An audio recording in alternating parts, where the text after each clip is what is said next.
नमस्कार दोस्तों, स्वागत है आपका हमारे आरएस एकेडमी वेयर के digital platform RS study point में, जहां हम रीट, सीईटी व अन्य प्रतियोगी परीक्षाओं के लिए इंडियन ज्योग्राफी के बारे में जानकारी लेते हैं, अध्ययन करते हैं, अध्यापन कराते हैं। तो आज जो हमारा अध्यापन बिंदु है वो है भारत का नदी तंत्र। तो भारतीय नदी तंत्र के बारे में देखते हैं कि भारतीय नदी तंत्र किस प्रकार का है और भारतीय नदी तंत्र के क्या-क्या विशेषताएं। तो देखते हैं दोस्तों, ये भारतीय नदी तंत्र शुरू करने से पहले आप लोगों से गुजारिश है कि आप लोग हमारे चैनल को लाइक करें, शेयर करें, सब्सक्राइब करें। चलिए भारतीय नदी तंत्र के बारे में देखते हैं। तो भारतीय नदी तंत्र को उद्गम के आधार पर दो भागों में बांटा गया है। उद्गम के आधार पर भारतीय नदी तंत्र को कितने भागों में बांटा गया है? दो भागों में। पहला है हिमालयी नदी तंत्र, यानी कि वो नदियां जो हिमालय से निकलती हैं, हिमालयी नदी तंत्र के अंतर्गत आते हैं। दूसरा है प्रायद्वीपीय नदी तंत्र, यानी कि वे नदियां जिनका उद्गम पर्वत और पठार यानी कि प्रायद्वीपीय पठार से होता है, वो प्रायद्वीपीय नदी तंत्र कहलाता है। अब बेसिक अंतर है हिमालय नदी तंत्र में और प्रायद्वीपीय नदी तंत्र में, वो देखते हैं। हिमालयी जो नदियां होती हैं वो सतत हैं, यानी कि सदावाहिनी है, उनमें पानी हर समय उपलब्ध रहता है। जबकि प्रायद्वीपीय नदी तंत्र जो है वो मौसमी या बरसाती है। जब भी वर्षा होती है, वर्षा के समय में इनमें पानी आता है। हालांकि कुछ नदियां बारहमासी हैं। हिमालयी जो नदियां हैं वो अधिक चौड़ी और अधिक लंबी हैं, जबकि प्रायद्वीपीय नदी जो है वो कम चौड़ी और कम लंबी है। यानी कि हिमालयी नदियां ज्यादा लंबी हैं और चौड़ी भी ज्यादा है, जल भी इनमें ज्यादा मिलता है। जबकि प्रायद्वीपीय में जल कम होता है, कम लंबी होती है, कम चौड़ी होती है। हिमालयी जो नदी तंत्र होता है वो नदी तंत्र बड़ा होता है। हिमालयी नदी तंत्र कैसा होता है? बहुत बड़ा होता है, और गंगा नदी तंत्र सबसे बड़ा है। जबकि प्रायद्वीपीय नदी तंत्र की बात करें तो ये अपेक्षाकृत छोटा नदी तंत्र होता है। इसकी बजाय हिमालय नदी तंत्र। हिमालय नदियों का जो उद्गम होता है वो हिमालय से होता है। कहां से होता है? हिमालय से होता है। जबकि प्रायद्वीपीय नदियों का जो उद्गम होता है वो या तो पर्वतों से होता है या पठारों से होता है, पर्वत और पठारों से। हिमालय जो नदी तंत्र है वो मैदानों में देखने को मिलता है। जो उत्तर का विशाल मैदान है उसमें हम इसको देखते हैं। जबकि प्रायद्वीपीय नदी तंत्र जो है उसका प्रवाह जो क्षेत्र है वो पर्वत और पठार यानी कि प्रायद्वीपीय पठार में हमको देखने को मिलता है। तो दोस्तों, ये है उद्गम के आधार पर नदी तंत्र, दो भागों में, हिमालय नदी तंत्र और प्रायद्वीपीय नदी तंत्र। अब बात करते हैं समापन के आधार पर ये जो नदी तंत्र है वो कौन कौन सा है। तो देखते हैं, समापन के आधार पर देखते हैं तो एक या तो वो अरब सागर में गिरेंगे, या बंगाल की खाड़ी में गिरेंगे, या फिर तीसरा है अंतःप्रवाही, जो ज्यादातर राजस्थान में ही देखने को मिलता है। लेकिन मुख्य रूप से भारत के संदर्भ में देखते हैं तो अरब सागर और बंगाल की खाड़ी। या तो नदियां अरब सागर में जाके गिरेंगी या फिर कहां गिरेंगी? आपके बंगाल की खाड़ी में। तो अरब सागर में जो नदियां गिरती हैं वो डेल्टा भी बनाती हैं, और डेल्टा के साथ साथ एस्चुरी का निर्माण भी करती हैं। जबकि बंगाल की खाड़ी में गिरने वाली नदियां बड़े डेल्टाओं का निर्माण करती हैं। जैसे गंगा और ब्रह्मपुत्र का जो डेल्टा है वो विश्व का सबसे बड़ा डेल्टा है, सुंदरवन डेल्टा। अब बात करें डेल्टा, हमें पता है कि जब नदी अपने उद्गम से मैदानों में बहते हुए अपने समापन की तरफ यानी कि समुद्र में गिरती है, तो अपने साथ जितना भी अवसाद लेके आती है उस अवसाद को समुद्र में गिरने से पहले छोड़ देती है, जिससे डेल्टा का निर्माण होता है। यानी कि अवसाद के जमाव से डेल्टा बनता है। वहीं ऐश्वर्य क्या होता है? जब प्रायद्वीपीय नदियां पर्वतों से निकलती हैं, पठारी क्षेत्र में बहती हैं और फिर अरब सागर में जाके वो गिरती हैं। जो पर्वत और पठार में बहते हुए वो अपने साथ अवसाद नाम मात्र का लेके आती हैं और वो सीधे समुद्र में गिरा देती हैं उस अवसाद को, और वो क्षेत्र कहलाता है एस्चुरी। क्या कहलाता है? एस्चुरी। यानी कि पर्वत और पठारों पर्वतों से निकलकर पठारी क्षेत्र में बहते हुए जब सीधे समुद्र में नदी गिरती है तो अपने साथ अवसाद नाम मात्र का लेके आती है, और कुछ जो भी लेके आती है वो सीधे समुद्र में डाल देती है। वो क्षेत्र कहलाता है एस्चुरी। और डेल्टा क्या होता है? नदी अपने उद्गम से मैदानों में बहते हुए अपना साथ अवसाद लेके आती है और समुद्र में गिरने से पहले उस अवसाद को जमा देती है। वही क्षेत्र क्या कहलाता है? डेल्टा। तो अरब सागर में गिरने वाली जो नदियां हैं वो या तो डेल्टा बनाती है या एस्चुरी बनाती है, जबकि बंगाल की खाड़ी में गिरने वाली जो नदियां हैं वो बड़े डेल्टाओं का क्या करती है? निर्माण करती है। आगे हम बात करते हैं भारत का प्रमुख नदी तंत्र कौन कौन से। भारत के जो प्रमुख नदी तंत्र हैं वो कौन कौन से नदी तंत्र। अब देखिए, यहाँ हमारा एक नदी तंत्र है जिसको कहते हैं सिंधु नदी तंत्र। ये कौन सा नदी तंत्र है? सिंधु नदी तंत्र। ये वाला हिस्सा पूरा सिंधु नदी तंत्र के अंतर्गत आता है। ठीक है। दूसरी बात करें, ये इधर ये वाला जो क्षेत्र है, ये वाला क्षेत्र इसको कहते हैं गंगा नदी तंत्र। कौन सा? गंगा नदी तंत्र। ठीक है। ये सिंधु नदी तंत्र हो गया, ये गंगा नदी तंत्र हो गया। और इधर बात करें, ये वाला क्षेत्र इसको कहते हैं ब्रह्मपुत्र नदी तंत्र। ये कौन सा नदी तंत्र है? ब्रह्मपुत्र नदी तंत्र। ठीक है।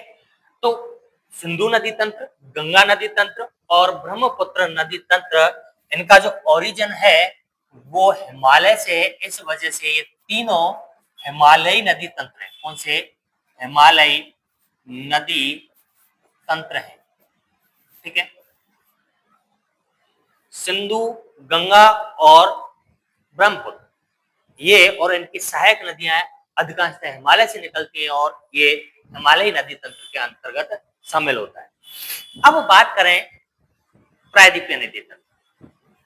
अब देखिए, ये नदी जो है, यहां बात करते हैं, ये लूनी नदी है। लूनी नदी तंत्र है। ये माही नदी तंत्र है। माही नदी तंत्र है। इधर बात करें हम, ये गोदावरी नर्मदा नदी तंत्र। ये कौन सा है? नर्मदा नदी तंत्र है। इधर बात करें, ये ताप्ती नदी तंत्र है। यहां बात करें, ये कृष्णा नदी तंत्र है। ये कौन सा है? कृष्णा नदी तंत्र है। ये गोदावरी नदी तंत्र है। ठीक है। ये कौन सा नदी तंत्र हो गया? गोदावरी। ये कौन सा हो गया? कृष्णा नदी तंत्र। और ये कौन सा हो गया? कावेरी नदी तंत्र। यहाँ वेन गंगा, पेन गंगा, शरावती, ये प्रमुख नदियां हैं। ठीक है। यहाँ एक महानदी नदी तंत्र और आता है, महानदी तंत्र। ठीक है। तो ये भारत के प्रमुख नदी घाटियां, नदी तंत्र हैं। सिंधु नदी तंत्र, गंगा नदी तंत्र और ब्रह्मपुत्र नदी तंत्र, ये हिमालय नदी तंत्र है। जबकि नर्मदा नदी तंत्र, ताप्ती नदी तंत्र, गोदावरी महानदी तंत्र, गोदावरी नदी तंत्र, कृष्णा नदी तंत्र, कावेरी नदी तंत्र, वेन गंगा, पेन गंगा, शरावती, ये कौन सा नदी तंत्र है आपका? ये नदी तंत्र है हमारा प्रायद्वीपीय नदी तंत्र। कौन सा? प्रायद्वीपीय नदी तंत्र। ठीक है। अभी हम दोनों में अंतर देख चुके हैं। अब बात करते हैं आगे हिमालयी नदी तंत्र। हिमालयी नदी तंत्र में पहला नदी तंत्र कौन सा है? ये नदी तंत्र कौन सा आपका? सिंधु। अब सिंधु और सिंधु की सहायक नदियां, जैसे सिंधु, झेलम, चेनाब, रावी, व्यास और सतलज, ये कौन सा है? सिंधु। इसके बाद झेलम, ये चेनाब, रावी, ये व्यास और ये सतलज। और इसके अन्य सहायक नदियां जैसे यहाँ श्योक नदी है, यहाँ काबुल नदी है, तो ये सहायक नदियां मिलाकर एक नदी तंत्र बनाता है जो सिंधु नदी तंत्र है और ये हिमालय नदी तंत्र है। इसका अधिकांश हिस्सा पाकिस्तान में पड़ता है, इसका कुछ हिस्सा भारत में पड़ता है। अब बात करते हैं गंगा नदी तंत्र। अब गंगा नदी तंत्र की बात करें तो ये है आपकी यमुना, ये है आपकी गंगा, ये है आपकी चंबल, ये है बेतवा, ये है केन, ये है सोन, ये है हुगली। हुगली जो नदी है, देखिए ये गंगा नदी में आके मिल रही है, ये गंगा नदी से अलग हो रही है। तो हुगली गंगा की कोई सहायक नदी नहीं है, हुगली गंगा की एक शाखा है, एक वितरका है जो गंगा से अलग होते हुए पश्चिम बंगाल में बहती है। इसके बाद बात करें, ये है रामगंगा, गोमती, घाघरा, गंडक, कोसी, महानंदा, ये गंगा नदी तंत्र के अंतर्गत आता है। अब बात करें ब्रह्मपुत्र नदी तंत्र की। अब बात किसकी करें? ब्रह्मपुत्र नदी की। जो हिमालय नदी तंत्र है, ये नदी है ब्रह्मपुत्र। कौन सी है? ब्रह्मपुत्र। यहाँ है दिबांग, यह है लोहित, यह है सुवर्णश्री, सुवर्णश्री, धनश्री, मानस, कामेंग, ये प्रमुख जो सहायक नदियां हैं, ये ब्रह्मपुत्र नदी की सहायक नदियां हैं। अब बात करते हैं, ये तो हुआ हमारा सबसे पहला देखा था उद्गम के आधार पर नदियों के प्रकार देखे थे, हिमालय नदी तंत्र और प्रायद्वीपीय नदी तंत्र। फिर देखा था हमने समापन के आधार पर भी दो नदी तंत्र हैं, एक अरब सागरीय नदी तंत्र और दूसरा बंगाल की खाड़ी का नदी तंत्र। तीसरा जो हमने देखा हिमालय नदी तंत्र कौन से हैं। अब बात करते हैं हिमालय नदी तंत्रों में एक एक नदी तंत्र को लेकर, जैसे सबसे पहले ले लेंगे सिंधु नदी तंत्र, फिर ब्रह्मपुत्र नदी तंत्र ले लेंगे, फिर गंगा नदी तंत्र ले लेंगे। क्योंकि गंगा नदी तंत्र सबसे बड़ा नदी तंत्र है तो उसको सबसे बाद में लेंगे, पहले सिंधु ले लेते हैं, फिर ब्रह्मपुत्र ले लेते हैं। चलिए पहला नदी तंत्र लेते हैं, पहला ब्रह्मपुत्र नदी तंत्र ले लेते हैं। अब हमारे सामने ये बना हुआ है, ब्रह्मपुत्र नदी का जो उद्गम होता है ये होता है आपका तिब्बत पठार से। कहां से होता है? तिब्बत पठार से होता है। और इस तिब्बत के पठार पर जो कैलाश पर्वत श्रेणी है, उसी के पास में एक ग्लेशियर है जिसका नाम है चेमा युंगडोंग ग्लेशियर। कौन सा है? चेमा युंगडोंग ग्लेशियर। इस चेमा युंगडोंग ग्लेशियर के पिघलने से एक जलधारा बनती है और वो तिब्बत के पठार में बहती है। और जब ये तिब्बत के पठार में बहती है तो उस समय ये सांगपो कहलाती है। क्या कहलाती है? सांगपो कहलाती है। अब तिब्बत के पठार में बहते हुए जैसे ही ये भारत में प्रवेश करती है, जैसे ये भारत में प्रवेश करती है अरुणाचल प्रदेश से, तो अरुणाचल प्रदेश में ये किस नाम से जानी जाती है? दिहांग नाम से जानी जाती है। तिब्बत में इसके उद्गम से लेकर और भारत में प्रवेश करने तक इसका नाम होता है क्या? सांगपो। क्या होता है? सांगपो। जब ये भारत में अरुणाचल प्रदेश में प्रवेश करती है और अरुणाचल प्रदेश में बहते हुए इसका नाम रहता है दिहांग, जब तक इसमें कौन सी नदी ना मिल जाए? दिबांग। इसके बाद इसका नाम कहां तक? बांग्लादेश तक।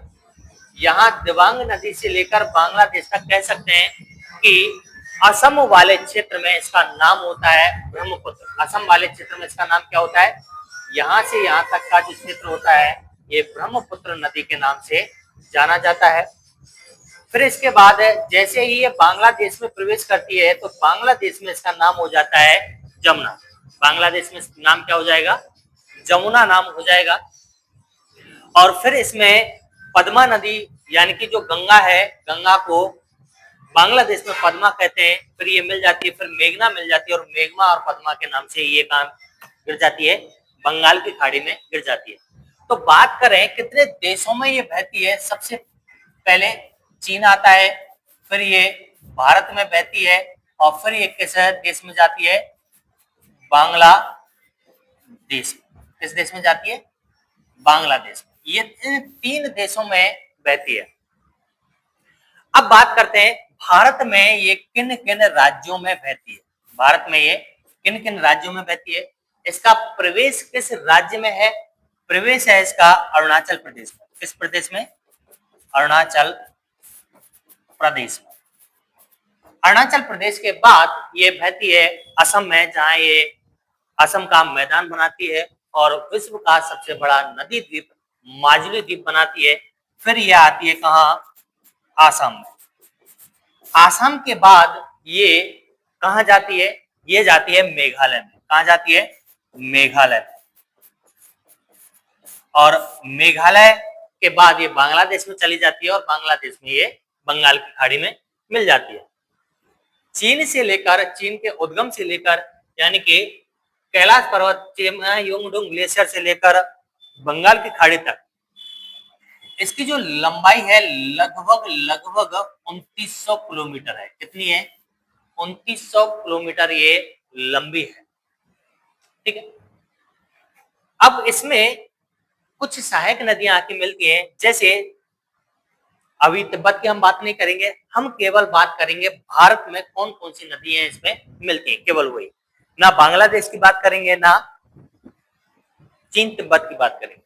जैसे ही ये अरुणाचल प्रदेश में प्रवेश करती है तो इसका नाम हो जाता है दिहांग, और इसमें बाईं तरफ से इसमें एक नदी मिलती है दिबांग। दिबांग के बाद जो अरुणाचल प्रदेश से निकलती है, और अरुणाचल प्रदेश से एक और नदी निकलती है लोहित, वो भी असम में आके में मिल जाती है। यहां से इसका नाम क्या हो जाता है, ब्रह्मपुत्र। फिर इसमें धनश्री जो नदी है वो आके मिलती है, जो नागालैंड से निकलती है। धनश्री कहां से निकलती है, नागालैंड से। नागालैंड से बहते हुए कहां जाती है, असम में, और असम में ये मिल जाती है। फिर मेघालय के पठार से कापिली निकलती है, जो मेघालय और फिर असम में जाकर ये मिल जाती है। फिर यहाँ इधर त्रिपुरा और मिजोरम की पहाड़ियों से मेघना के निकलती है और ये बांग्लादेश में जाके मिलती है। इधर बात करें दाईं तरफ, तो दाईं तरफ सबसे पहले मिलती है तिब्बत के पठार से निकलते हुए सुबनसिरी। तिब्बत के पठार से कौन सी आती है, सुबनसिरी, और सुबनसिरी असम में आके इसमें मिल जाती है, और ये ब्रह्मपुत्र की सबसे बड़ी सहायक नदी है। इसके बाद बात करें कामेंग, जो भी तिब्बत के पठार से निकलती है, असम में आके मिलती है। फिर मानस की बात करें, ये भी तिब्बत के पठार से निकलते हुए असम में बहती है। फिर आती है संकोस, जो भूटान से निकलती है और असम में आके मिल जाती है। और एक है तीस्ता नदी, जो सिक्किम से निकलती है। तीस्ता नदी कहां से निकलती है, सिक्किम से, और सिक्किम में एक ग्लेशियर है, वो है जेमू ग्लेशियर। इस जेमू ग्लेशियर से कौन सी नदी निकलती है, तीस्ता, और तीस्ता नदी इधर पश्चिम बंगाल, आसाम में बहते हुए कहाँ जाती है, ये जाती है आपकी बांग्लादेश में जाकर इस जमुना नदी में, यानी कि ब्रह्मपुत्र नदी में मिल जाती है।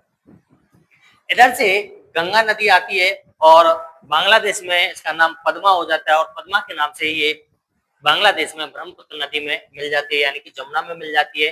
फिर इसका नाम मेघना हो जाता है, और मेघना के नाम से ये बंगाल की खाड़ी में गिरती है, जो क्या बनाती है, सुंदरवन डेल्टा का निर्माण करती है। और यहाँ इस पर एक द्वीप बनता है जिसका नाम है माजुली, जो विश्व का सबसे बड़ा नदी द्वीप है। तो ये लेआउट जो हमने देखा, ये है ब्रह्मपुत्र नदी का लेआउट।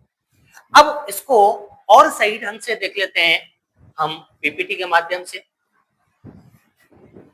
देखिए हमारे सामने ये पीपीटी है, इसमें है भारत की प्रमुख नदी प्रणाली, उत्तर भारत की कुछ नदियां और दक्षिण भारत की नदियां। उत्तर भारत की नदियों को हिमालयी नदियां कहते हैं, और दक्षिण भारत की नदियों को कहते हैं हम प्रायद्वीपीय नदियां। अब दोनों में अंतर देख लेते हैं। उत्तर भारत की जो नदियां हैं कहाँ से निकलती हैं, हिमालय से। उत्तर भारत की नदियां कहाँ से निकलती हैं, हिमालय से निकलती हैं। ये 12 मासी हैं, इनमें पानी लगातार बहता है। जल व गाद की मात्रा जो होती है इनमें अधिक मिलती है, क्योंकि मैदानों में होकर बहती है और मैदानों में जल गाद अधिक मिलता है। इनकी लंबी होती हैं और विस्तृत घाटियां मिलती हैं इनके, क्योंकि हिमालय की जो घाटियां हैं वो लंबी और विस्तृत हैं। अधिकांश नदियां उत्तर भारत के मैदानों में प्रवाहित होती हैं, जो कौन कौन सी हैं? सिंधु, गंगा, यमुना, ब्रह्मपुत्र, सतलज, व्यास, रावी, चनाब, झेलम आदि प्रमुख नदियां हैं। इधर बात करें दक्षिण भारत की नदियां या प्रायद्वीपीय नदियों के, प्रायद्वीपीय पठार और पर्वतों से निकलती हैं, अधिकांश वर्षा पर आधारित होती है, कम गाद इनमें होती है क्योंकि ये पर्वत और पठारों में बहती है, छोटी एवं सक्रिय घाटियां इनकी हैं, बहाव की दिशा प्राय पश्चिम से पूर्व या उत्तर से दक्षिण होती है, यानी कि पठार के अकॉर्डिंग।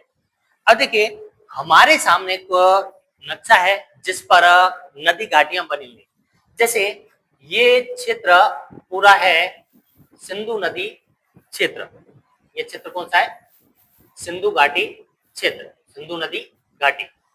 ये पूरा हरा वाला बेसिन जो है वो है गंगा बेसिन। इधर ये है ब्रह्मपुत्र बेसिन। ये तीनों बेसिन जो आते हैं वो उत्तर भारत के नदी तंत्र में आते हैं। अब बात करते हैं प्रायद्वीपीय। ये नर्मदा बेसिन, यहाँ ताप्ती, ये गोदावरी जो प्रायद्वीपीय भारत की सबसे बड़ी है, यहाँ महानदी, यहाँ कृष्णा, और कृष्णा के बाद आती है कावेरी नदी।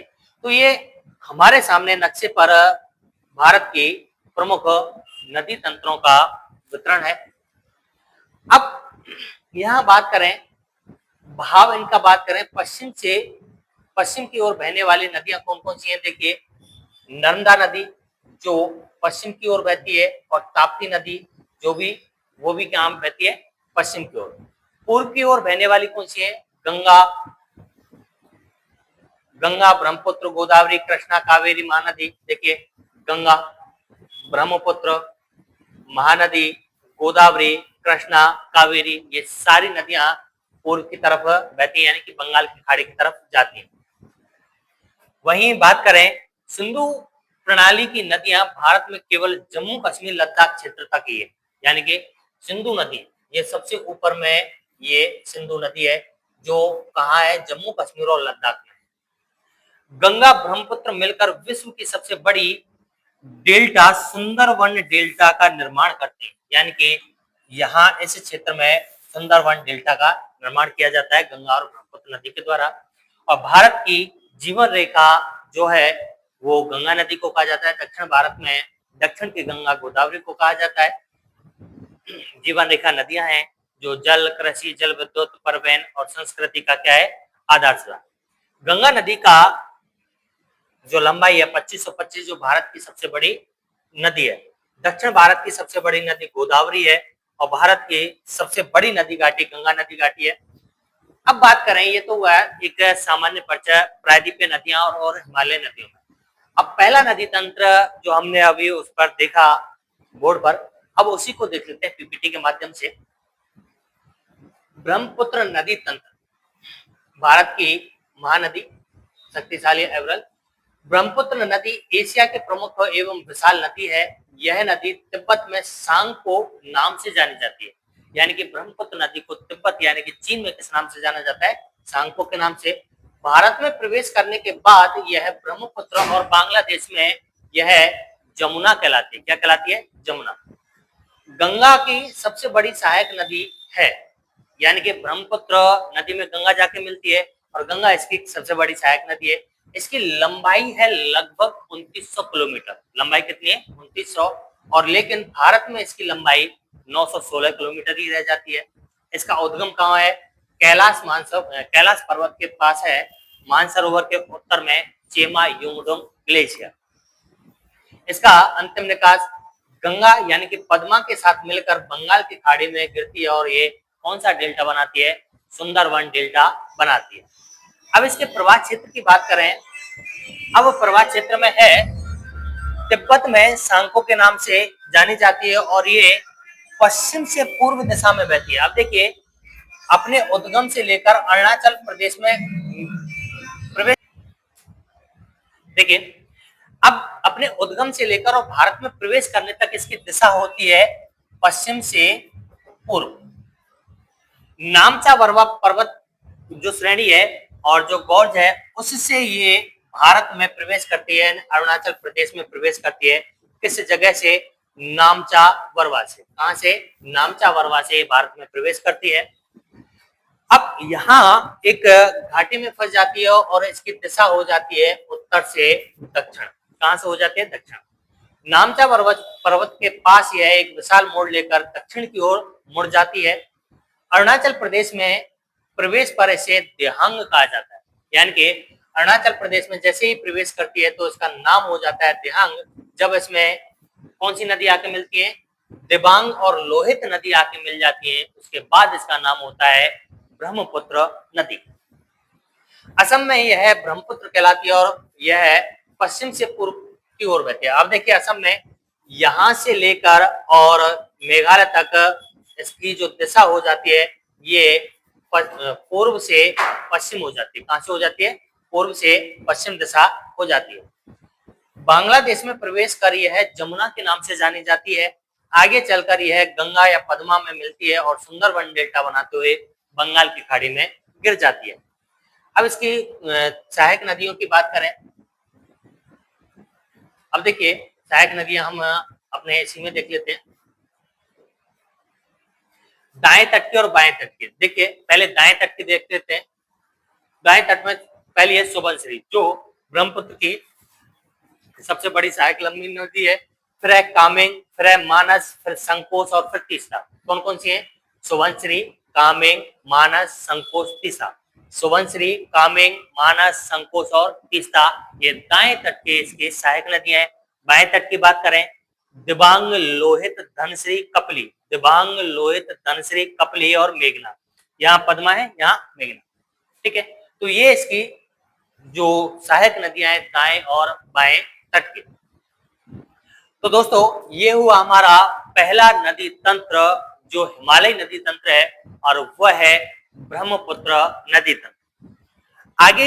आगे हम करते रहेंगे सिंधु नदी तंत्र, गंगा नदी तंत्र, ये हिमालय नदी तंत्र देखेंगे, फिर प्रायद्वीपीय नदी तंत्र देखेंगे और भारत के ज्योग्राफी को सही ढंग से समझने के लिए, जानने के लिए आप हमारे YouTube channel RS study point को लाइक कर लें, शेयर करें और सब्सक्राइब कर लें। तब तक के लिए जय हिंद, जय भारत।